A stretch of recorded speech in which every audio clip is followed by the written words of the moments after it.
stand. Please follow me in the pledge. Pledge allegiance to the flag of the United States of America and to the republic for which it stands, one nation, under God, indivisible, with liberty and justice for all. Thank you. You may be seated. Mr. Clerk, could you please call the roll? Commissioner Moritas? Here. Vice Mayor Glassman? Here. Commissioner McKenzie? Here. Commissioner Sorensen? Here. Mayor Trentalis? Here. Now, the City of Fort Lauderdale will be hosting its meetings in a virtual format until further notice. Public can listen to and view virtual meetings at fortlauderdale.gov/FLTV and youtube.com/City of Fort Lauderdale, as well as on Comcast Channel 78 and AT&T Uverse Channel 99. For those who want to speak on an agenda item and have not already signed up to do so, please visit www.fortlauderdale, spelled out, fortlauderdale.gov/V as in Victor C meetings to sign up. So to ensure that the same decorum as in our in-person meetings, we ask that you please abide by the following guidelines. 1, please refrain from any behavior that is disruptive, distractive, profane, or inhibits the meeting in any way. 2, while you're on the phone waiting for your opportunity to speak, please mute the meeting broadcast on FLTV, YouTube, Comcast, or AT&T if you're watching simultaneously to avoid any delays with the broadcast. I will call on you when it is your turn to speak and also notify you when your time has expired.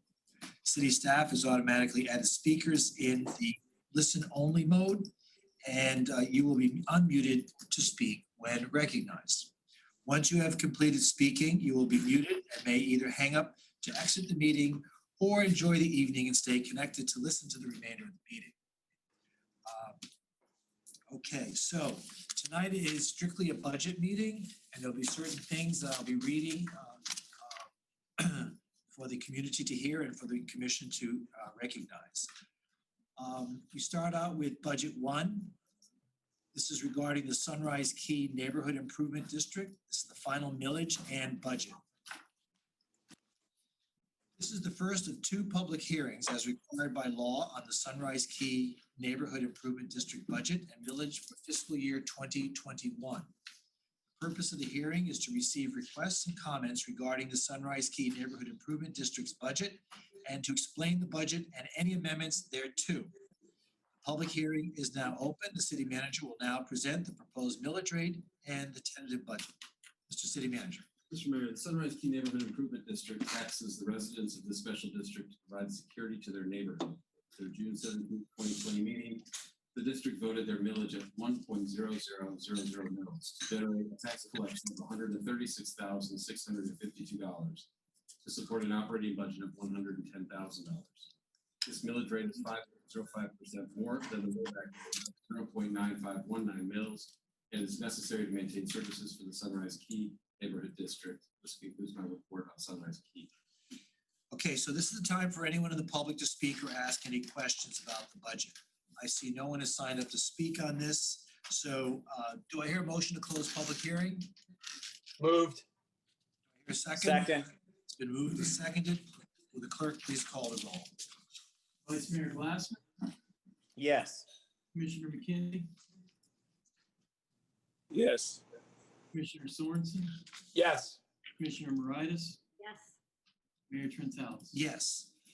Now, the tentative millage rate for the Sunrise Key Neighborhood Improvement District for improvement district purposes will be 1.0000 mil, which represents an increase of 5.05% over the rollback rate of 0.9519 mils. Now, will someone please introduce a resolution adopting the tentative millage rate for the Sunrise Key Neighborhood Improvement District for fiscal year 2021? Introduced. Please call the roll. A resolution of the City Commission of the City of Fort Lauderdale, Broward County, Florida, adopting the proposed millage rate of 1 mil to be levied by the City of Fort Lauderdale for the Sunrise Key Neighborhood Improvement District for the fiscal year beginning October 1, 2020 and ending September 30, 2021. Vice Mayor Glassman? Yes. Commissioner McKenzie? Yes. Commissioner Sorensen, Yes. Commissioner Moritas, Yes. Mayor Trentalis. Yes, and the resolution is adopted. Will someone please introduce a resolution adopting the tentative budget for the Sunrise Key Neighborhood Improvement District for fiscal year 2021? Introduced. Introduced. Please call the roll. A resolution of the City Commission and City of Fort Lauderdale, Broward County, Florida, adopting the tentative budget of $110,000 for the Sunrise Key Neighborhood Improvement District for fiscal year beginning October 1, 2020 and ending September 30, 2021. Vice Mayor Glassman, Yes. Commissioner McKenzie, Yes. Commissioner Sorensen, Yes. Commissioner Moritas, Yes. Mayor Trentalis. Yes, and the tentative budget is now approved. The public hearing to adopt the final millage rate and budget will be held at 5:01 p.m. on September 14th, 2020. It'll be done virtually. This meeting may be attended through the electronic media by following the instructions at the following link. It's www.fortlauderdale, spelled out, fortlauderdale.gov/V as in Victor, C meetings. Okay, folks, that takes care of budget 1. Now on to budget 2. A couple people have signed up to speak, but let me read this into the record. This is the first of 2 public hearings as required by law on the millage rates for fiscal year 2021. The purpose of the hearing is to receive requests and comments regarding the city's millage rate and to explain any amendments thereto. The public hearing is now open. The city manager will now present the tentative millage rate on which the fiscal year 2021 budget is based. Mr. City Manager. So, Mr. Mayor, the fiscal year 2021 City of Fort Lauderdale tentative budget is maintaining the current millage rate of 4.1193 and decreasing the combined debt service millage rate from 0.2250 to 0.2218 mils. The recommended millage rate of 4.1193 exceeds the rollback rate of 3.9565 by 4.115% and is premised upon the following: reducing the return on investment revenue from the water and wastewater system of the general fund by $20.4 million or 100% since fiscal year 2018. Funding increases in wages and insurances, maintaining a healthy fund balance, funding key commission priorities and community investment plan projects, increases in the fiscal year 2021 general fund budget that require maintaining the millage rate at the same rate as the prior 13 years, include increase in contractual wage adjustments, $3.7 million, increase in information technology service charge, $2.0 million, increase in city health, disability, and life insurance at $1.1 million. Mayor, that concludes my report. Thank you. John Herbst, are you on the line? John? Yes, Mayor, I'm here. John, the city manager said maintaining a healthy fund balance. What do you project the fund balance to be going into 2021? Do you have that number yet? No, I don't, but because there's been a number of moving targets with that. So some of the things that we adjusted for, you may recall about a month or so ago, aren't coming in quite as dire as we had expected. But I believe Laura Reese is on the phone and she can give you probably the most up-to-date projections that the OMB has. Okay, Laura? Thank you, Mr. Mayor. Our projected fund balance that we went into 2020 with is the same that we're projecting coming out of 2021 with, because we solved for the projected COVID impacts mid-year. So that amount is $84.4 million, and it represents 24% of our operating expenditures. And is that percentage above or below what standard accounting principles recommend for a city of our size? Government Finance Officers Association recommends 2 months or 16.67%. So that exceeds that, which is our minimum. But it's not quite at our target. Our target's 25% or 3 months, because we want to be a little bit better than that. So, but we're above our minimum by almost a month. All right, great. Thank you so much. Does anyone else have any questions of staff? So we have 2 people who've signed up to speak. The first person is Susie Bailey.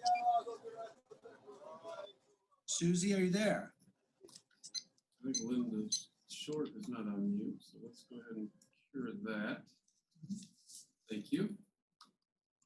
And do we see Susie on the line? do, we just need to recognize.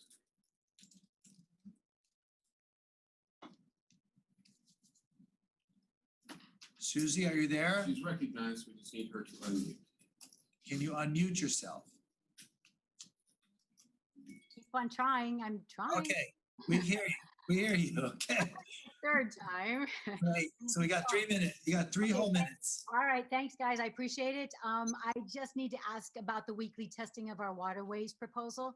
You stated that it's moving forward. And I just wanted to see if this testing will be implemented next month. I also wanted to see if we will be using the proposed group Miami Waterways, the water keepers. And if not, I'd just like to respond. I'm not sure if you are or not. Would you like to answer that first, or would you like me to keep on speaking? Well, let's stop the clock. Okay. And, let's let the city manager respond to that. So Okay. that item will actually become more important in the discussion of budget 4 as opposed to budget 2, but I'm happy to answer the question now.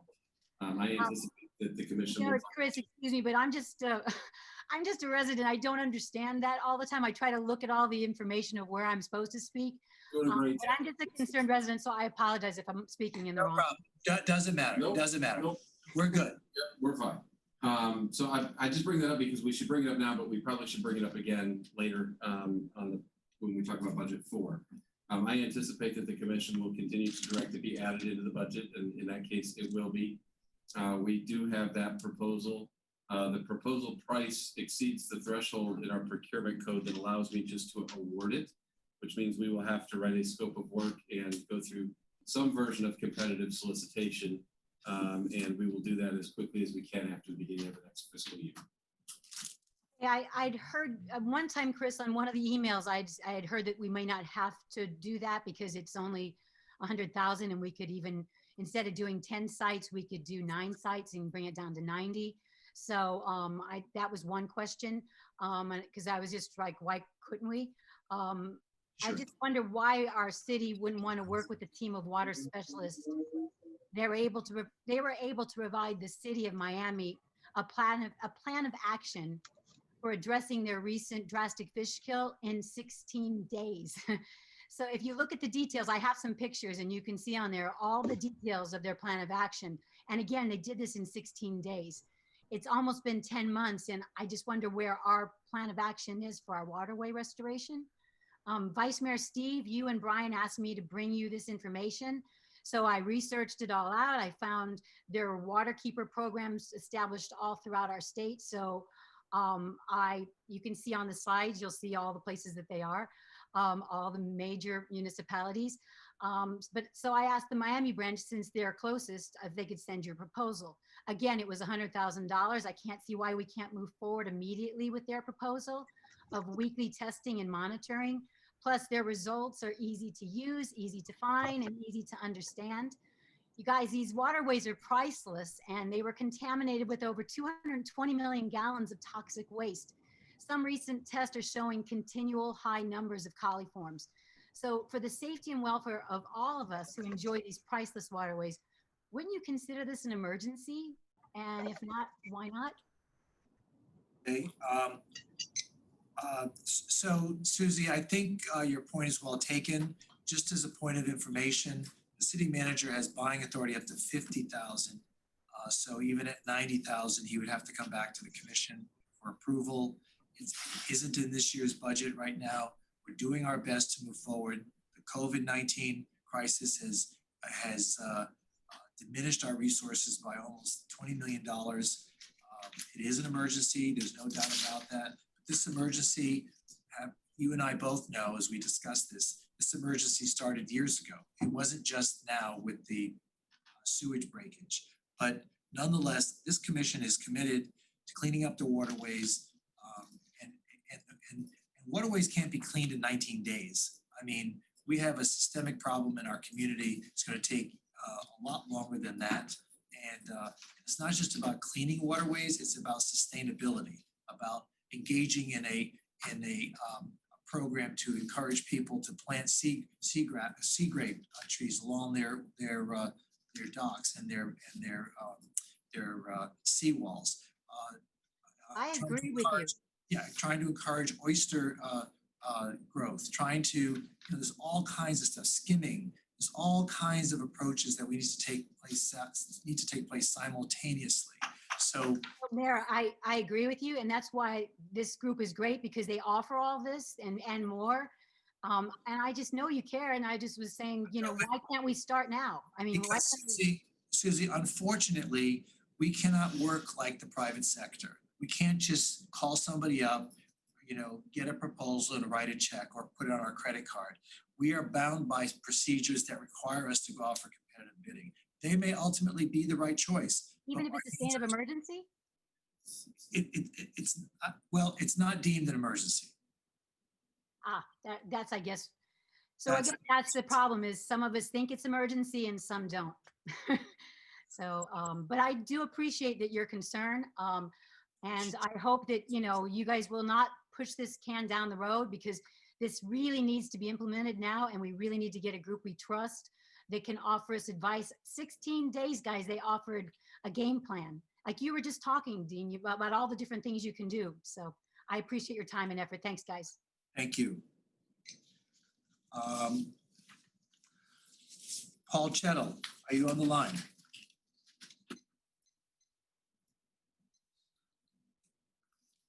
Yes, I see him on.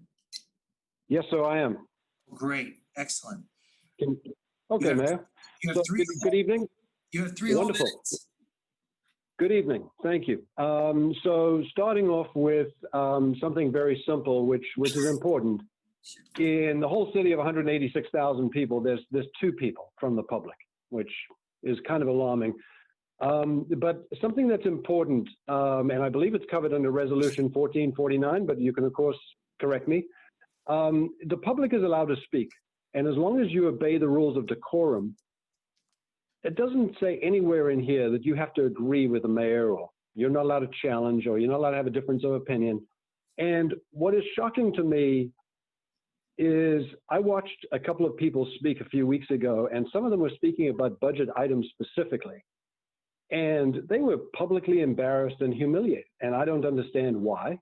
And so on the next budget item, I'm actually going to deliver one of their 2-minute speeches, just so that it gets back in the record again. But I find it very difficult to understand why, if somebody has a different opinion, they can't challenge, they can't have a different philosophy, etc. And, I don't care what you say to me, Mayor. I've served on 2 warships in the Navy. I've worked on Wall Street for 18 years. There's nothing that you can say that can insult me. If you want to say that I'm making something up, or whatever the word was that you used the other day, that's fine. But I think that you've got to remember that it's very, very difficult for members of the public to get up the courage to participate in a budget hearing. And I think it's just so easy as an elected official to listen and to think about it and to recognize that you don't have a monopoly on all the good ideas. So as far as constructive criticism about this budget, as you know, I'm a big fan of Laura Reese and her team, and they do an outstanding job every April with the Revenue Estimating Committee meeting. And I don't think that they should have been canceled. I think that should have been gone. I think you should have gone through with those meetings in April. And actually, you should have probably had them again in June or July, because they were so valuable to the process. And I know that, Mayor, you know this, Steve Glassman knows this, Ben Sorensen knows this, because I was a big fan of this process when you were being elected 2-3 years ago. The other criticism that I have, which is not constructive, and this is born out of the fact that I've tried to offer this constructive criticism before, but it seems to fall on deaf ears, is that infrastructure is a significant part of your budget. And there is never a discussion in detail relative to development, relative to buildings that have been approved and are being built versus approved but haven't been built yet, or relative to underserved areas or recurring problem areas, etc. And you really need to have that discussion for a budget, and it's missing. And so that's my 3 minutes. Thank you very much. I'll speak on the next item. Thank you. All right, thank you. In response to what you said, I really, I think that everybody who chooses to speak at a commission hearing has a right to speak and has a right to their opinion. but I find it difficult to allow someone to speak. And if I know facts to be different, I think it's my responsibility or anybody on this commission's responsibility to step up and to repeat the facts. So you're entitled to your own opinion, but you're not entitled to your own facts. So if I have this opportunity to tell the public the facts from our perspectives, our understanding of the facts, then I think I should take that opportunity. And if a speaker feels that they're offended by the fact that they're being contradicted, then this is all part of debate. This is a public forum. We exchange. It's a marketplace of ideas, and I don't think anyone feels intimidated. In fact, the last time we had a public hearing with regard to a hotel on A1A, there were over 100 people who chose to speak, and I believe you were one of them. And I don't think anyone was intimidated. In fact, afterwards, people emailed me and called me and said, thank you for allowing them to speak, and they appreciated our listening to them, and they've never really had the opportunity to come before a city commission meeting and speak the way they did, and they felt very comfortable in knowing that no matter how the vote went, that their voices were being heard. So, Paul, you and I have agreed on a lot of things in the past, and lately, for some reason, you find fault with a lot of things that the city is doing. So I'm hoping someday that we'll be able to understand each other and be able to find common ground on certain issues, and because that to me is how a city moves forward. And so we accept criticism, we accept ideas.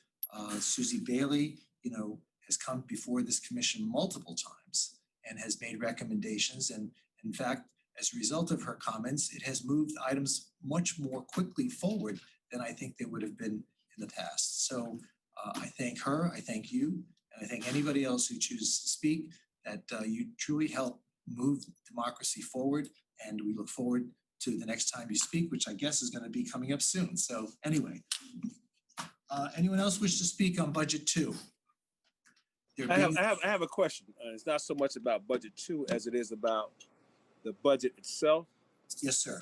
And because of how we do things, I think Paul had some good points. I don't often always agree with him. I disagree with him more than I agree with him. However, I know you asked Mr. Herbst about the general fund. What I would like to know from staff, and it could be John Herbst or anyone with the knowledge, one is, how are we financially as a city right now? And the reason why I ask that is because we go through our exercises, we crunch numbers based on what's given to us. We look at our budget books. And we give our input, and we say, yeah, it's okay to move forward. But then through the year or years, things happen, and we find that we have a gap here, gap there, or surplus here.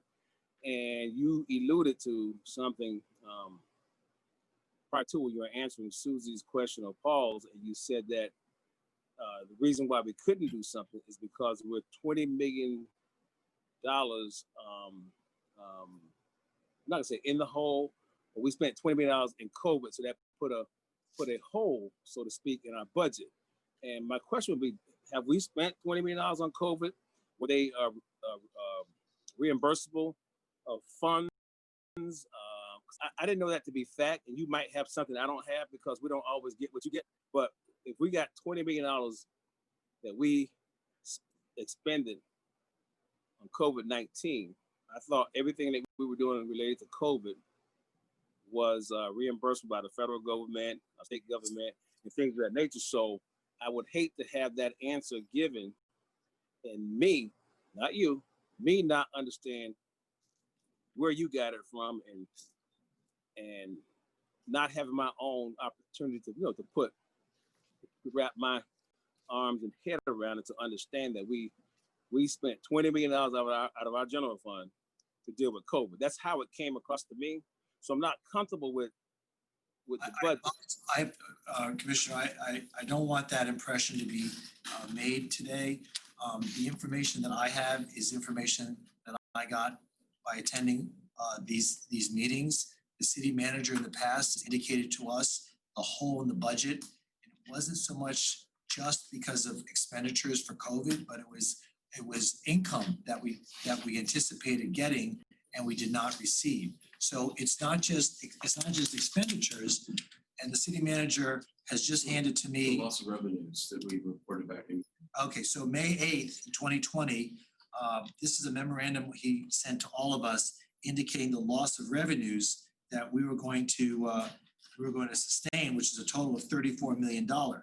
So, and various adjustments have been made by the city manager. I think, remember in previous meeting, he talked about postponing certain projects and putting them into other years. So honestly, Robert, I don't have any more information that you do. I'm just summarizing what the city manager has told us. But I got that, but what I didn't get was that $20 million was COVID related. That's what I'm not understanding right now. No, don't, that's not what I meant to say if that's what you thought I said. Yeah, that's what you said. So I want to make sure No, I said. I understand what it is you said to be able to validate it and give it back to the residents. Right. Or I just don't have the information you have. So I'm not disputing it. I'm just saying the way it came over was we couldn't do the water testing because we've already spent $20 million on COVID related issues. So that's how I took it. Okay, I'm sorry. I'm just repeating a line in the memo. It says below is a summary of the anticipated revenue shortfalls to the city funds that will be impacted by COVID-19, along with the summarized recommended mitigation efforts. In other words, COVID has impacted us, not just expenditures, but also income. That's all I was getting at. So let me ask Mayor, the city manager Commissioners, this is John Herbst. If I can weigh in on that for 1 second. Yes. So what we had is a couple of significant impacts to our revenue streams, as you mentioned, Mayor. So in one circumstance, we had a reduction in our revenue from FP&L, where we get a utility service tax and a franchise tax. So when people started staying home, the impact on restaurants and our businesses downtown was significant. And so the revenue that we get through FP&L dropped. You may also recall that FP&L did a one-time adjustment. I want to say it was back in either April or May, so that they could give some relief to residents throughout the state. So that impacted us. The other one that hit us kind of badly is our state shared revenue for sales tax, because when tourism dropped off and people started staying at home, they weren't shopping and they were doing a lot of online shopping, which doesn't necessarily generate for us the same level of sales tax revenue. So our state shared revenue took a significant hit. And then our third component from that was the revenue that we get from our parks department for the programs that they administer. So all of those things combined together generated the revenue shortfalls that you referenced. There were also additional expenses that were COVID related, to your point, Commissioner McKenzie, where we had overtime and other things. The expectation is that those will be eventually reimbursed through FEMA. That was what we were looking at just recently. So I think on the expense side, we may recoup our costs, but the revenue losses that we experienced or anticipated experiencing is what drove that gap in our current year budget and what necessitated that adjustment that we did partway through the year, so as not to get to year end and be in a deficit position. So to answer my question, it's not 20 million, it's $34 million that we have a shortfall, whether it's. Well, it was 19. Hold on, let me finish. Let me finish. Yeah, okay. Let me finish because I want Mr. Herbst to answer, because you said you misrepresented the statement. So I want to be clear in my head. It's nothing against you. I want to be clear. So I got the same memo. So is the number that we are impacted by COVID related issues, whether it's expenditures or revenue anticipated from state and other revenues due to people staying home, is that number $34 million or is that number $20 million or maybe in the $34 million, there's a whole nother set of explanations that I need to hear that would give me the satisfaction to understand this this gap. So That's all. the numbers that were floated a couple of months ago were estimates, and the Office of Management and Budget has been monitoring this very carefully since then. So I think at this point, they are more prepared to give you an exact figure. Again, I'm gonna ask Laura Reese to step in because they've been monitoring this on an almost weekly basis and So you guys do great presentations. I'm talking about that $34 million. Is that a direct impact of COVID-related issues? Or is that a combination of a whole bunch of other things? I mean, I just want to know what that $34 million is. Maybe I can, John, if you don't mind, let me try to start with an answer, then I'll hand it over to Laura. So when we reported. Certainly, Chris. But I want to know, is that $34 million COVID related? It's a yes or no question. Or is it $20 million a true statement? Is it COVID related? I don't need a bunch of presentations that further clouds my thinking of something I did not calculate myself. If I had something I can calculate, it's different. I'm getting this from staff, so I'm not trying to put anybody on the spot. I'm trying to understand what it is that we have to talk about a $34 million loss. I want to know what that is. That's all. It's yes. Is it COVID related? All 34 million? Yes. If not, no. We reported that as revenue loss anticipation that is COVID related. That does not include. All $34 million is COVID related. Yes or no? Revenue loss, yes. Okay. My question is answered. Okay. So, so to just clarify my statement, this shortfall revenue as indicated by the city manager on May 8th for the general fund was close to 20 million. So that's what I was referring to. The other funds that make up the difference between the 20 million and 34 million are the other enterprise funds, water and sewer, sanitation, parking. These are all deficits in those enterprise funds that collectively resulted as a result of COVID-19. So it's $54 million then, right? 34. No, you just made another comment. You said yours was general fund. And you went into some other explanations. So is it 20 and 34? It's not coming across. No, it's 20, and the difference between 20 and 34 is made up by the various enterprise funds that I just okay. So you've just taken a piece out of it. So it's still $34 million that we are anticipating. Okay, thank you. All right, you're welcome. Good. Any other questions from the commission? Okay, there being none, would someone like to move to close public hearing? So moved. Second. Please call the roll. Vice Mayor Glassman, Yes. Commissioner McKenzie, Yes. Commissioner Thornton, Yes. Commissioner Reyes. Yes. Mayor Trent House. Yes. So the recommended millage rate for all general city purposes, exclusive of debt service, will be 4.1193, which represents a 4.11% increase in the millage rate over the rollback rate of 3.9565. That's 3.9565 mils, which is the rollback rate. The recommended millage rate for debt service for the 2015 general obligation refunding bonds is 0.0259. The recommended millage rate for debt service for the 2011A general obligation bonds is 0.0275. The recommended millage rate for debt service for the city's voter-approved public safety bond is 0.0936. And the recommended millage rate for debt service for the city's voter-approved parks bond is 0.0748. Can someone please introduce a resolution adopting the tentative millage rates for the city of Fort Lauderdale for fiscal year 2021? Introduced. Introduced. A resolution of the City Commission of the City of Fort Lauderdale, Broward County, Florida, adopting the tentative operating millage rate of 4.1193 and debt service millage rate of 0.2218 to be levied by the City of Fort Lauderdale for the fiscal year beginning October 1, 2020 and ending September 30, 2021. Vice Mayor Glassman, Yes. Commissioner Lindsey, Yes. Commissioner Sorensen, Yes. Commissioner Moritas, Yes. Mayor Trentalis.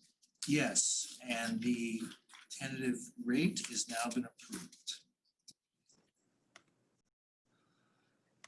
Budget 3. Next item is the tentative 5-year community investment plan. This is the time for anyone in the public to speak or ask questions about the tentative 5-year community investment plan, CIP.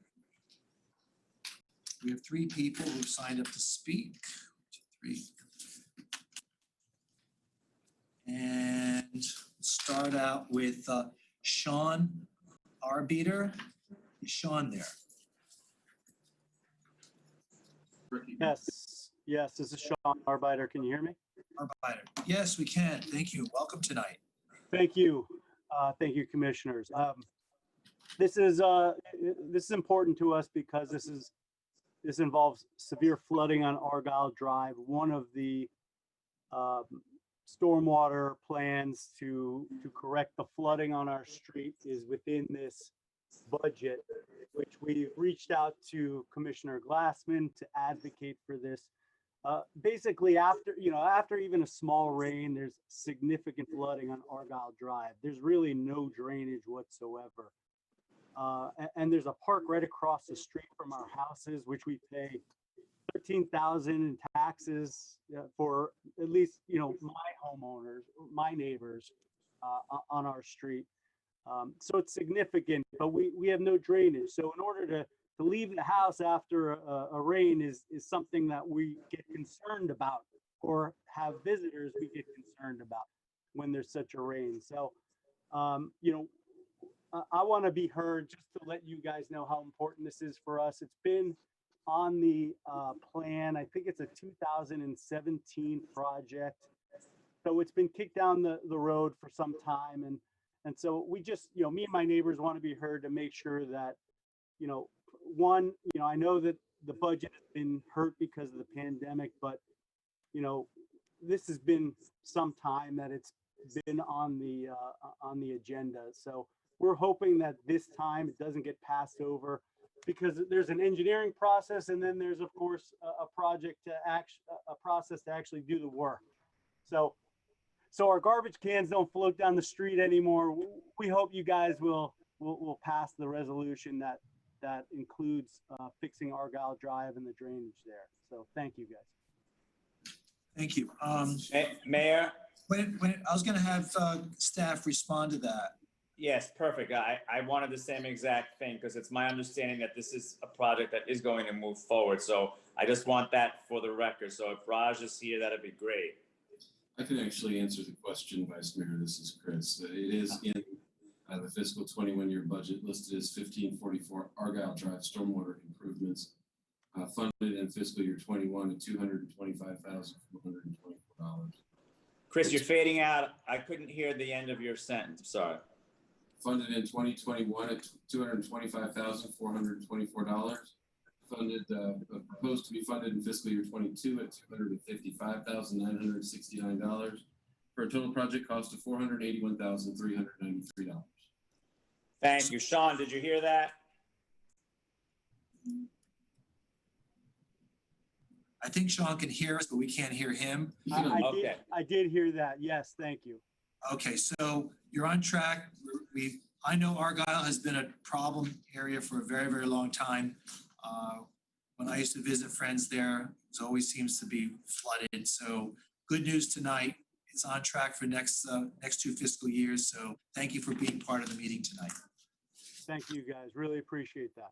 You're welcome. Christy Moran, followed by Paul Chettle. Christy, are you on the line? Is Christy there? Christy? What's Christie's last name? Moran? She signed up to speak on 2 items. Yeah, I cannot see her. You don't see her? No. Okay. So, Mr. Chettle, the floor is yours. Good evening, Mayor, for the second time. So 2 points on this agenda item. One is the representation, and then the other one is about the board and CIP. But this got my attention because this was pretty interesting. So what we were trying to show you was the CIP for Dolphin Isles Basin B14.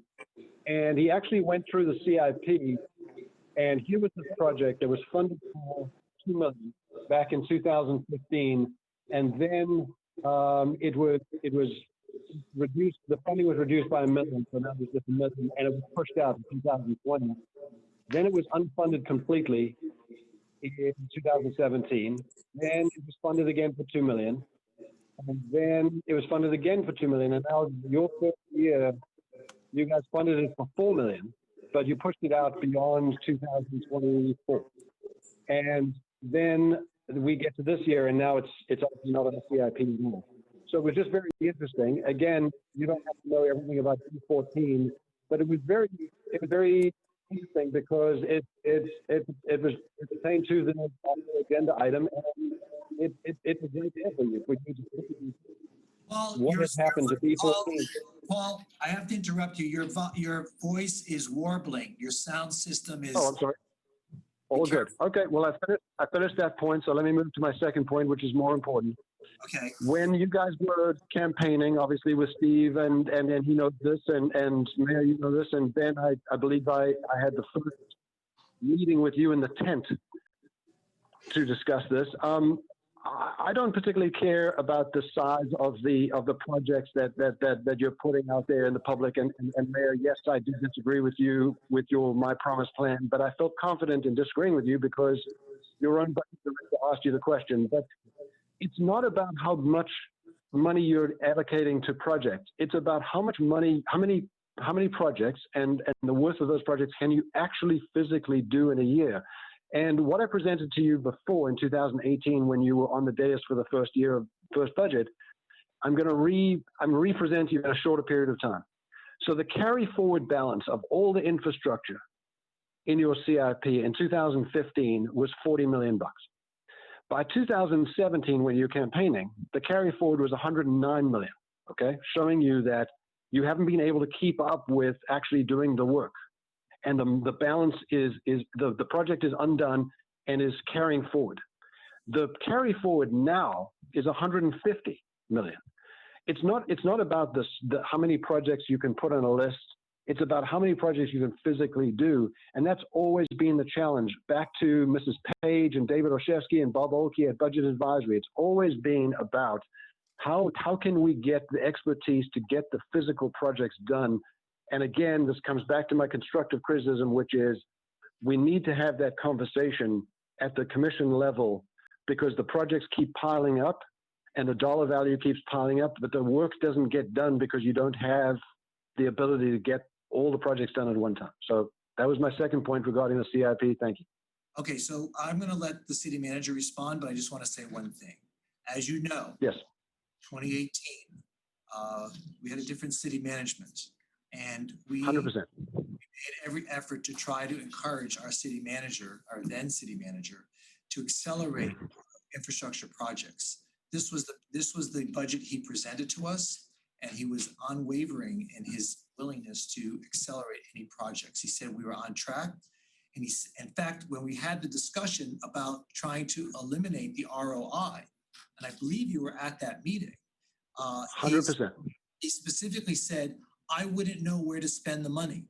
So, yes. So when you have someone managing your city who is tone deaf to the reality of where we were at that time with our infrastructure, and you point out that only 40-something million was budgeted, you do the math, okay? It was only after we changed management that we accelerated our projects, that at this point in time, we have over 150 infrastructure projects, either in the planning, design, or construction phase. So that's where we are today. So if you're asking how many we can do at any one time, there's your measure. And we will continue to accelerate that pace because we know that we have an emergency in this city and we're moving forward. That number continues to increase, as you know, because we're spending over $60 million on the 7.5-mile force main that ruptured in December and January. So, I appreciate you bringing these facts out to us. So now the public can really see what the genesis of those numbers has been, and now they have a fuller understanding of the short history that we are now speaking about. So Chris, would you like to add to that? I can just touch briefly on that. I can ask Laura also to just talk a little bit about how we budget, how these numbers flow year to year, because that has something to do with it as well. You're right, Mayor. There are more capital projects ongoing right now, more infrastructure going in the ground than I have seen. We could touch on project by project if the commission wants to do a session on capital projects and where we are with each of them. I can tell you that our staff spends one time a month going through our capital plan. It takes about 4 hours to do it, so we know what projects are on track, which ones are not, which ones are on budget, which ones are not. So we're prepared to do that exercise. And Laura maybe can talk a little bit about how numbers carry so that there's no surprise in what this carried forward concept might be. Well, thank you. This is Laura Reese, I'm Budget Director. So Paul is correct that over the years, the amount of unspent dollars carrying forward increased, but that's actually a good thing because it means that we've been able to secure financing, and we need to do that in order to move forward with projects. So before we can award a contract in the city, we actually have to have funding in place.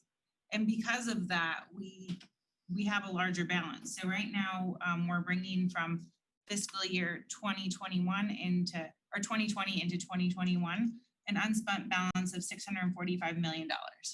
But that means that number of projects are currently underway. So I think that's a positive thing. And but yes, you are right. There's unspent balances are growing, but it's because we have more projects going on. Okay. Let me see, anyone wish, I think that was all the people that wish to speak. Is, just want to recall, Mayor? 1 second, please. Okay. Christy Moran, did she ever come back on? Okay. Yes, Vice Mayor. Thank you, Mayor. Chris and Raj, besides the Argyle issue that we've got on the record, and I'm thankful for that, I want to just ask you about the Riviera Isle seawall improvements, if we can discuss that, and just give me that same reassurance that I have for Argyle. It's my understanding that the seawall number 16 in Riviera Isles, that the neighbors now have been determined to be responsible for raising the seawall at their cost, and the completion has to happen by September of 2021. I'm just curious, what happens if that date comes and goes and that does not happen there? And I'm wondering also for your assessment about seawall 17, also in Riviera Isles, because that's so far down the line. It looks like it's just a mid-priority scheduled for 5 to 10 years from now, which makes me a little bit nervous. So, or even when the Southeast Isles Stormwater Master Plan improvements take place, if you could just discuss that, the Southeast Isles Master Plan improvements, also the Riviera seawalls, that would be very helpful in terms of even the overall status of our seawall plans in the CIP budgets. Thank you for that. This is where I have to rely upon our experts. So I can see that we have Public Works Director Raj Verma available, as well as Dr. Nancy Gaspin. Let's start with Raj, and then if we need Dr. Gaspin, we can go to her. Good evening, Mayor and Commission. Regarding Seawall 16, to the best of my knowledge, and I have scanned through the legal order or the order from the judge, they are required to finish the work by September 2021. And I have not seen any punitive damages, but in the event they fail to do that, I think they'll be in violation of their agreement, and consequently, there is going to be, there can be some legal actions, and that would be a legal question. It doesn't mean that just because I could not find anything, it doesn't mean that there are no punitive damages, but as of now, they are required to finish that work within that time frame. Regarding 17, yes, you are absolutely correct that it is about 5 to 10 years down the road. And the reason is that they are right now funded. The funding is not there, and the staff has done the prioritization based on the severity. They have looked at the height, they have looked at the condition. But what I have done is, and what I'm going to be doing is that we are going to see if there is any way to expedite the completion and not have to wait for that length of time. So that process will be taking place. If there is away, and if there is enough justification to roll that into the stormwater improvement program as compared to the general fund, that we don't have to compete with that. So that type of analysis, I've already asked the staff even before this. But for the purpose of for the exercise of the budget right now, it's 5 to 10 years. I know I'm repeating myself, but again, it is, we are trying to see how we can expedite that. Regarding the other seawall, we are still on track. Over the next 2 to 3 years, we will be doing about 5 seawalls, 3 of them along Las Olas Isles. One is going to be in Rio Vista. The other one is going to be on the 17th. So I think we are on track given where the funding is. And again, if we are able to somehow accelerate, that would be our priority. So let's go and see if we can have enough justification. Excellent. No, thank you. And I hope we are able to expedite that. So thank you for that. Yeah. I'm good, Mayor. Thank you. Okay, great. Anybody else have any comments? I have a couple comments, if you don't mind, Mayor. Go ahead. One of my comments is I noticed that there's a decrease in the surtaxes. So, What do you mean a decrease in surtaxes? yeah, if you look at the memo, it'll say different areas, categories that say, well, we've experienced increases, which meaning I guess we're increasing the budget. Then there's other, let's say decrease in surtax. I know the answer to this question, but I want probably John Herbst can answer this better than anyone. The surtax dollars decreasing. Can you explain that? That's for the public, and I got 2 more points of clarification I want to make. Are you talking about the local government half-cent sales tax? I don't know. I apologize. I'm not sure which number you're referring to, Commissioner. Well, it's in the cover memo. If you go back to where is it? Because I'm looking at my phone. I don't have my paperwork in front of me. The Sure. memo from staff. It says it gives the background, and then it starts talking about certain increases and decreases. But the one that stuck out to me is the surtax dollars. The surtax projects. Let's put it that way, projects. So not so much as surtax dollars, surtax projects. I see a lot of decreases. What does that mean? So one of the things that I know that they were looking at is there are a couple of projects that they're going to be able to fund through the local government half-cent sales tax as opposed to funding from the general fund. So the general fund was going to make a contribution into the CIP fund to fund certain projects, and now we are able to reduce that contribution into the CIP fund as a result of the countywide half-cent sales tax. I suspect that's what you're referring to. But Sure. that's true. Okay. I think you hit it. You understand it the same way I am. But Gotcha, okay. in a earlier meeting, we talked about how we were going to lose some of those funds over at the county. And again, they started talking about, I don't know if it was COVID related, Right. but there was some dollars we're going to be missing based on what we advocated for with the surtax dollars. But then I see that we're saying here, we're decreasing, and you just explained that to me, that's because we found, I guess, a gap or. Right. Well, as my understanding of what's being proposed right now is that we are going to supplant the general fund's contribution into the CIP fund for those projects, which we will now be able to cover using the surtax money. Right, exactly. Which will free up money in the general fund because we're reducing our contribution. So that gives us a little more wiggle room within the general fund.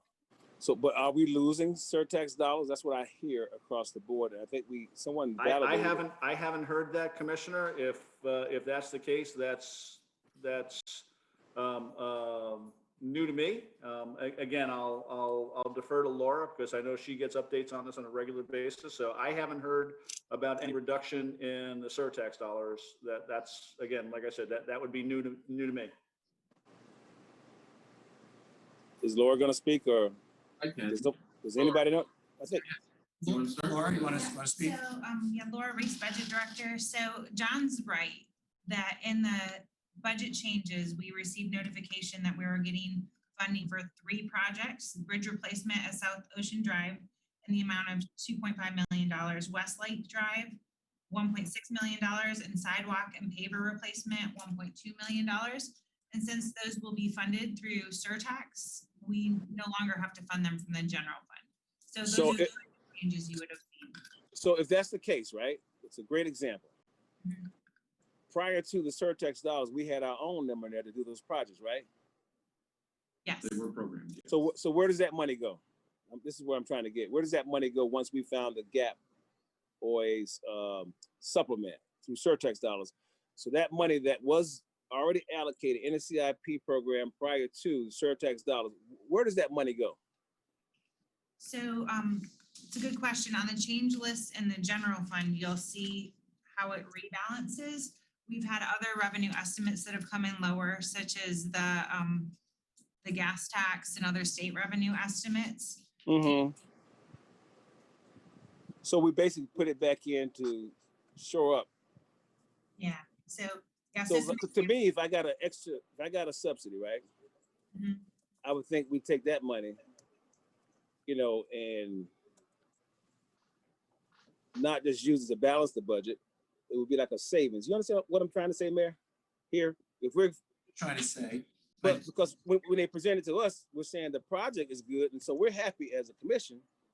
But when we're trying to balance the budget, and you're saying we got $34 million missing out there, and then we got a couple million here that we filled the gap, but then we as commissioners, we really don't get a true picture of where that other money goes. And I'm going to talk about another line item in a minute, but this is what has always bothered me. You'll know back from day one, I talked about CIP projects, and since you went back to the last manager, the practice was if you didn't pay attention to your CIP projects and the time frame expired, he would take that money and allocate it to another project if you didn't pay attention to it. So I'm trying to figure out now, let's say I have a project like CDBG is on the same sheet. Let's say I had more dollars, and I know I did before, or we, not me. And now that we are at this threshold, we're saying we have $500,000. Let's say in that project, we haven't allocated that money in the 3 years, I think it is, to allocate it. You lose the funding, but back in the past, you didn't lose the funding. They would take it and give it to another project. So CDBG dollars are very, very critical, especially in these times. Not to say that the bridges aren't important, but what I'm trying to get across is, or I want someone to answer is, why are we playing this shell game with anytime we come up with savings, or if a commissioner falls asleep and doesn't pay attention to his or her CIP projects, we take that money and we try to balance the budget instead of just getting a true picture of where we are. So I can tell folks in Fort Lauderdale, hey, you know what? We're broke, but we have a surplus. It's like we're just playing with money here. And because we don't deal with the day-to-day operations, it's very difficult for us to, to follow this kind of stuff. I had 6 years to watch these CIP projects come and go, and I paid very close attention because I had some projects that once were taken away on the surface until I discovered where they were in the prior commission to me getting here. And then I went back and recaptured my money and reallocated for another 3 years. So Respond to that. money isn't spent. I mean, is it a good question or? No, it's a very valid question, but I think there's a very valid response. So. Okay. Chris, Okay. Yeah, and I mean, the best response I can give is that the Not budget, the best. Not the best. We're trying to figure this thing out. I don't want the best. I want the answer. let him answer. Okay, go ahead. the budget builds to a balance, and that means that the revenues have to match the expenses. And so we've been as transparent as we can be along the way, showing that as things increased or decreased, where the increase and decrease came from. But at the end of bringing you a budget, it has to be structurally balanced. So that means sometimes if we find surtax dollars that offsets general fund dollars that were programmed, they might need to go somewhere else to make sure that the budget stays structurally balanced. And so Does it go to another CIP project or does it just go anywhere? It can go anywhere they designate. Well, let's let the city in manager the answer. circumstance of the surtax dollars, those were three generally funded projects, correct? Right. So that would have been offsets to the general fund. So those dollars could be used in the general fund To balance to the budget. balance it elsewhere. Okay, all right. So let's use CDBG, for example. Let's say that money's not spent, right? And sometimes it has federal regulations where you have to meet a drop dead date. So if we don't, can you take that money and do something else with it? I mean, what happens to that money? No, I can't. It has to stay. CDBG is very, very tight. Yeah, CDBG is a special fund that you can't. I listen, Mayor, I understand that. I'm trying to figure out why do we shuffle money around and then it's not brought to our attention to you, myself, or another commissioner, questions a line item, and then we get these very good explanations. But my problem is when at the time you do it, is a time that I think we should be informed, or we need a different budget process where we can get, a little bit more in the weeds to understand what we're going to be voting on come this judgment day like today. I shouldn't be asking these questions today. This information should have been provided a long time ago. And sometimes we just, run over things to get to another important item on the agenda. And I'm not pointing fault at anybody. I'm saying maybe our budget process is in question. I mean, because we harped on the ROI and we got it fixed, and then we thought we were in a good place, and we're really not in a good place because now we got a $34 million gap, and I don't think the ROI has still really been satisfied to our taste or our appetites. I think we're working on it. I think we are aggressively looking at it. So it's just, it just concerns me when I see these type of things happening, and I'm okay now to move forward, but Okay. bringing this to the public's attention more so than I am to my own understanding. Okay, all right, thank you. Anyone else have any comment? I think we need a motion to close public hearing. So moved. Moved. Do I hear a second? Moved and seconded. Please call the roll. Vice Mayor Glassman, Yes. Commissioner McKenzie, Yes. Commissioner Sorensen, Yes. Commissioner Moritas, Yes. Mayor Trent House.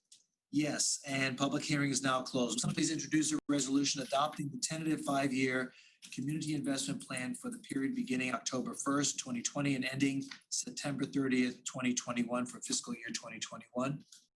Introduced. Introduce, please call the roll. A resolution of the City Commission, City of Fort Lauderdale, Florida, adopting and approving the tentative 5-year community investment plan for the period beginning October 1, 2020 and September 30, 2025, tentatively approving the portion of the community investment plan for the period October 1, 2020 and ending September 30, 2021, tentatively reappropriating the unspent community investment plan project balances at the end of fiscal year 2020 for the period October 1, 2020 and ending September 30, 2021, providing for severability and an effective date. Vice Mayor Glassman, Yes. Commissioner McKenzie, Yes. Commissioner Sorensen, Yes. Commissioner Moritas, Yes. Mayor Trent House. Yes, and the resolution adopting the tentative 5-year CIP plan has now been approved. Public hearing to adopt the final 5-year community investment budget will be held at 5:01 p.m. on September 14th, virtually. This meeting may be attended through electronic media by following the instructions at the following link, www.fortlauderdale.gov/VC meetings. So that's it for budget 2. Our final agenda item is budget 4. That was budget 3, right? Yes, that was budget 3. Okay, you said 2. Okay, great. Did I say 2?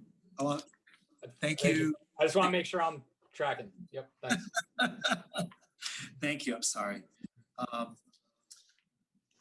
This is the first of 2 public hearings as required by law in the City of Fort Lauderdale budget for fiscal year 2021. Purpose of the hearing is to receive requests and comments regarding the city's budget and to explain the budget and any amendments thereto. Public hearing is now open. The city manager will now present the tentative budget. Mr. City Manager. Mr. Mayor, the fiscal year 2021 City of Fort Lauderdale tentative budget includes maintaining the same millage rate, 4.1193, and fire assessment rate of $311 per single residential unit. The tentative budget is premised on the following.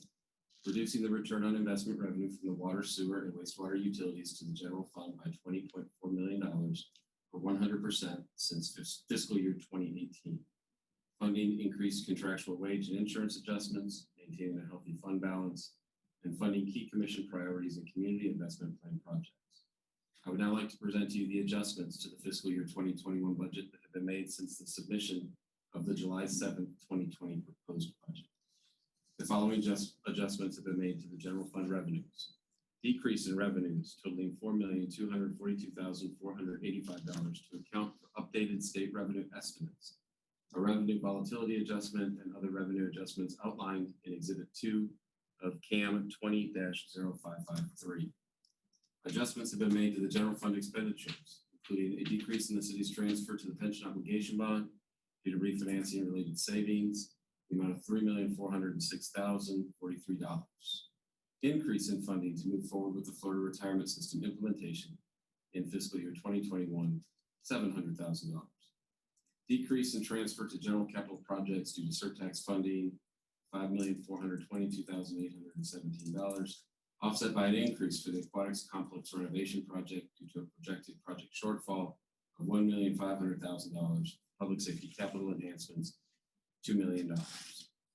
Increase to provide funding for a transportation surtax team, including 4 positions, $429,340, partially offset by revenue reimbursements. Decrease in funding for the removal of the Metropolitan Planning Organization MPO interlocal agreement, $577,500. Other expenditure adjustments based upon updated information as outlined in Exhibit 2 of Commission Agenda Memo 20-0553. These revenue and expenditure adjustments bring us to a fiscal year 2021 tentative general fund budget of $368,296,676. So we represent that $368,296,676. Changes to other funds since the submission of the fiscal year 2021 proposed budget include the building funds budget was increased by $2,202,747. The new tentative budget is $25,654,058. The nuisance abatement fund was decreased by $2,120. The new tentative budget is $149,103. The debt service funds budget was decreased by $1,154,32. The new tentative budget is $40,041,421. Sanitation fund budget was increased by $1,027,466. The new tentative budget is $30,037,809. The cemetery system fund budget was increased by $26,538. The new tentative budget is $4,387,767. The water and sewer and central region fund budget is decreased by $374,801. The new tentative budget is $163,858,863. The parking fund budget was decreased by $3,248,102. The new tentative budget is $22,192,223. The stormwater fund budget was decreased by $144,939. The new tentative budget is $27,907,995. The project management fund budget was increased by $139,454. The new tentative budget is $5,104,035. The central services fund budget was increased by $248,980. The new tentative budget is $25,053,927. The cemetery perpetual care fund budget was increased by $315,830. The new tentative budget is $1,597,187. That concludes my report on the fiscal year 2021 tentative budget. Thank you so much. Okay, so this is time for anyone in the public to speak or ask any questions about the tentative budget. I have 2 people have signed up to speak. First is Bonnie Clearwater. Bonnie, are you there? Is Bonnie there? Yes, I am. Can you hear me? Yeah, we can. Good evening. Oh, good. I'm so happy to see you. Bonnie Clearwater, Director and Chief Curator, NSU Art Museum, Fort Lauderdale. And I really wanted this opportunity to thank you, Mayor, and the City Commission and City Manager for your support of the museum. You know, we were having probably our best year ever last year until COVID hit. And certainly our Happy exhibition, which opened last October, brought so much joy to our city. We saw a fantastic response from the community participating in our monthly free Fort Lauderdale Neighbor Days, which really did bring the community together. We also had a record number of free museum field trips for the schools. And of course, it all stopped in March, at least physically. But in March, our staff quickly transitioned to a virtual museum and continue to serve our community and our public with a very robust virtual programming, including virtual tours of our current exhibitions, crucial education programs that the schools were able to incorporate into their virtual classrooms, and the poor parents being able to download free programming, art programming, to keep their kids occupied and themselves as well. We are launching partnership with Fort Lauderdale Parks and Rec to bring our virtual live interactive tours, field trips, and art activities to students in Fort Lauderdale. And we are very close to announcing our reopening and an outstanding, exciting new season. Now, I want to say that with your support, you are investing in art infrastructure. It is important infrastructure for our city. It helps build community.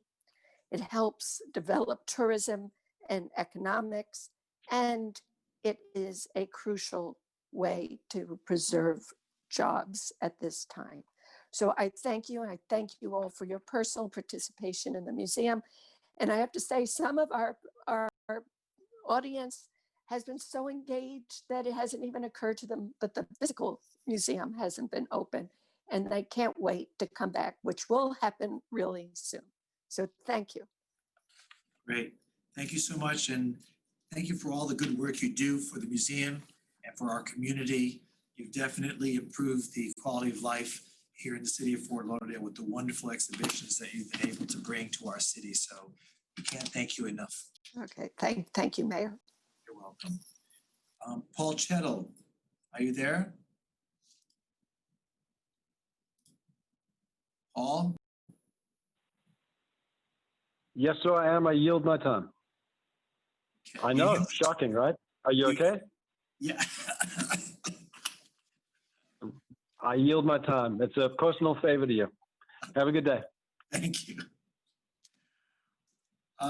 Okay, if there's no one else who signed up to speak, may I ask someone to move to close public hearing? Hello? So moved. Thank you. Do I hear a second? Second. Thank you. I don't know who moved it. I thought. That was Commissioner Sorensen seconded. I don't. No, I think the Vice Mayor. I'll second it because I saw what happened. I'll second it. Okay, thank you. Vice Mayor Glassman, Yes. Commissioner McKenzie, Yes. Commissioner Sorensen, Yes. Commissioner Moritas, Yes. Mayor Trentalles. Yes, and public hearing is now closed. The tentative total all funds budget for the city of Fort Lauderdale is $847,858,597, which will fund the various operations of the city of Fort Lauderdale for the fiscal period beginning October 1st, 2020 and ending September 30th, 2021. So just so that there's clarity on what that number represents, that includes the general budget, the general fund, and all the enterprise fund projects like infrastructure and so forth, which are separate from the general fund. Is that correct, Chris? That is correct. That's an all funds number. That's an all funds number. Okay. Just want the public to understand that where those numbers come from. So would someone please like to introduce a resolution adopting the tentative budget for the city of Fort Lauderdale for fiscal year 2021? Mayor, if I could, Please just go ahead. like make a comment. So Mayor, this is every year. This is something that it's important for me to discuss, this is going to be directed at the city attorney for his opinion. Mayor, my wife Anna is the director of development at NSU Art Museum Fort Lauderdale. So anytime we contemplate allocating funds towards the art museum, it's raises concern for me. So I want to bring that up to the city attorney for guidance on potential conflict of interest. Do I need to recuse myself from this vote and so forth? Commissioner, you do not need to recuse yourself. This issue has come up before in the state of Florida. The Commission on Ethics has issued opinions on it, and you're not required to recuse yourself for voting on the approval of the city budget. It's not considered a special gain because of the size of the budget and in relation to the individual line items. So it's been deemed not to be a conflict, so you do not have to recuse yourself. And thank you, Alan. And Alan, when you and I have talked about this before, correct me if I'm wrong, but you've stipulated not only that I don't need to recuse myself, but I'm actually not allowed to recuse myself. Is that right? Or am I... That's correct. Under Florida law, unless you have an actual conflict that requires you to abstain from voting, you are required to vote. That's correct. And so even with my spouse working for this entity that's receiving funds, it is not a conflict and I cannot recuse myself. Is that right? Correct, because it is in the budget context. Obviously, if this was an individual item coming before the commission, the analysis would be different. But because this is in the context of a budget, it is permissible. Okay. Thank you, Alan. Mayor, thank you. You're welcome. Any other questions from the commission? Introduce. It's been introduced. Resolution of the City Commission of the City of Fort Lauderdale, Broward County, Florida, adopting and approving the tentative budget of the City of Fort Lauderdale, Florida for fiscal year beginning October 1, 2020 and ending September 30, 2021, which includes the budget for the general water and sewer central region, wastewater funds, debt service fund, self-insured health benefits fund, community redevelopment agency fund, sanitation fund, parking fund, building funds, central services fund, vehicle rental fund, city property and casualty insurance fund, stormwater fund, airport fund, housing and community development fund, project management fund, cemetery system fund, arts and science district garage fund, cemetery perpetual care fund, beach business improvement district fund, school crossing guard fund, insurance abatement fund, Sunrise Key neighborhood improvement district fund, and police confiscation funds, tentatively adopting and approving the City of Fort Lauderdale personnel complement and the enterprise fund return on investment policy for the fiscal year beginning October 1, 2020 and ending September 30, 2021, and providing an effective date. Vice Mayor Glassman, Yes. Commissioner McKenzie, Yes. Commissioner Sorensen, Yes. Commissioner Moritas, Yes. Mayor Trentalis. Yes. The final public hearing to adopt, the public hearing to adopt the final budget will be held at 5:01 p.m. on September 14th, 2020, virtually. This meeting may be attended through electronic media by following the instructions at the following link, www.fortlauderdale.gov/VC meetings. Any further business of this commission? Would you have a Van Gogh moment here? Must have. Okay, meeting adjourned. Thank you. Good night. The recording has stopped.